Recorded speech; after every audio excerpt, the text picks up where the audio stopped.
Hey, what's going on, guys? On today's how-to, I'm going to be showing you how to install an aftermarket air-fuel ratio gauge.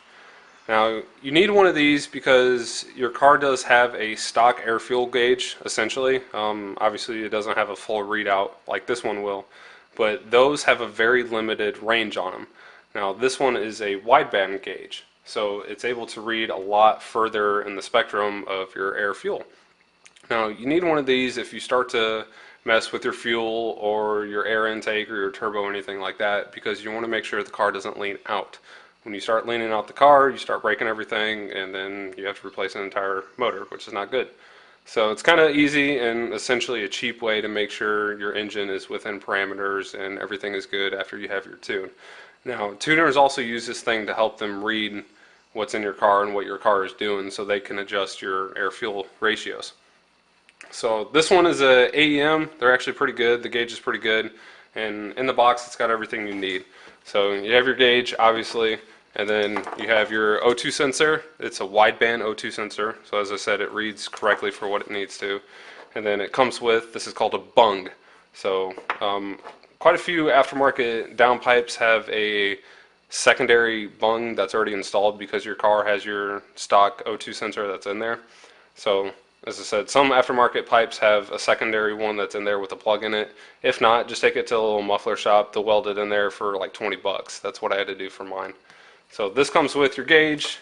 It's got this long cable that goes from the gauge to your actual O2 sensor, and then your other cable to wire up your power, and you can also wire up external data loggers and a couple other little things that you need. So let's get started. So I have this gauge pod I'm going to be installing everything into. So once you pop out your clock pod and stuff like that, if you're installing one of these, the biggest trick is to go through and figure out where you're going to route all your wiring. So there's a couple of different holes throughout your firewall. I'm going to use mine that's underneath my passenger side, underneath the dash. There's a couple of ports over there, kind of behind where the downpipe goes. So as long as you put a heat shield or something like that, you should be alright as far as the wires not melting. And then for your wiring, I'm just hooking this up straight to the power and to the ground. I'm not hooking up any external logging device or anything like that. So I'm going to use the switched on power, and a good way to get this power is actually from your radio. So all that is when you turn on the key, your radio will have a switched on power, so that actually turns on the radio. Just be careful which one you're grabbing into, because your radio does have a constant power that's coming from the battery, which is the one to save all your radio stations and stuff like that. So grab the switched on one, and then your ground you can hook up to a separate ground, or just tap into where, again, where your radio is. So I'll be using the ones I've already had previously, and the ones I have hooked up to this oil pressure gauge. So when you're shopping around for gauges and the pods themselves, make sure you got the right size for everything. This gauge is a 52 millimeter or a 2 1/16 inch. And then this gauge pod actually has like 3 different cutouts back here, little plastic rings that you can go through and trim to fit whichever gauge you want. As I said, I think there's like 3 different sizes you can go through and cut out. So this kind of will fit any type of or any size gauge you have. So that's pretty good.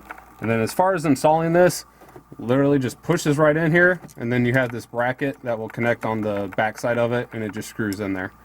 So I'm going to put that in there, and then I'm going to go through and start routing all the wires down through this way and then behind the glove box.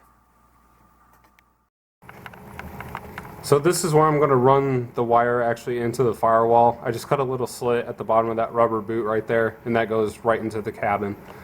And then as far as running the actual wire going down to the sensor, I'm going to probably just run along those brake lines down to the transmission, and then back to where the bung is welded into the downpipe.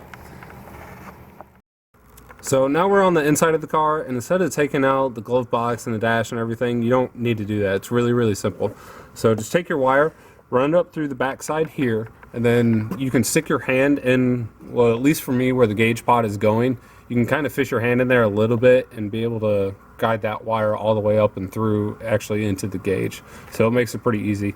Just make sure you feed in all the extra slack once you get the actual sensor hooked up, so you don't have anything outside. You can try to keep it all inside and zip tied and nice and clean. Alright, so we got all the wires running and everything else. I already had a bung already in the down pipe. So you want to put that about 18 inches or so downstream of the turbo. And then from there, let's do a startup. My engine is still cold, and I think I got a misfire or something I still got to mess with. So this is just turning the key, or in my case a switch. I think it goes through kind of like a startup or whatever. So let's actually start the car.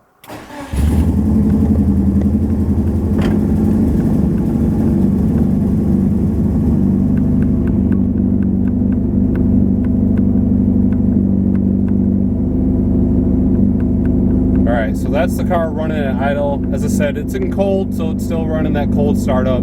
So yeah, it's pretty rich right now. But it's actually pretty cool. I mean, you can see the actual number. There's a couple of different settings you can change to read 3 or 4 numbers. And then obviously you have the light that will indicate, you know, yellow. And then you can see it jumps over to yellow, and then I think red once you're at all the way lean.